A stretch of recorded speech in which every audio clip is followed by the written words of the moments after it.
বন্ধুরা কি হয়েছিল যখন এক ব্যক্তি ট্রাক ভরা 90 কিলো কয়েন নিয়ে 50 লাখের BMW কার কিনতে আসে।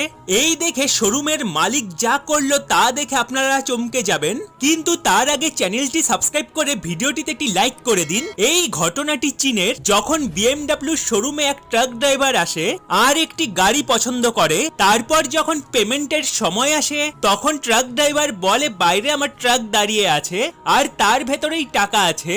তখন ম্যানেজার দেখে ট্রাকের ভেতরে 50 লাখের কয়েন দিয়ে ভর্তি।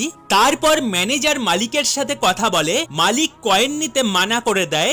এরপর বাস ড্রাইভারের মন খারাপ হয়ে যায়। তখন শোরুমের মালিক এসে ড্রাইভারকে জিজ্ঞেস করে এত কয়েন কোথা থেকে পেলে। ড্রাইভার বলে, যেদিন থেকে আমি বাস চালানো শুরু করেছি সেদিন থেকে আমি যা কয়েন পেয়েছি সব জমিয়ে রেখেছি যাতে আমি BMW কার কিনতে পারি। এই শুনে শোরুমের মালিকের মনে দয়া হলো আর তাকে তার গাড়ি দিয়ে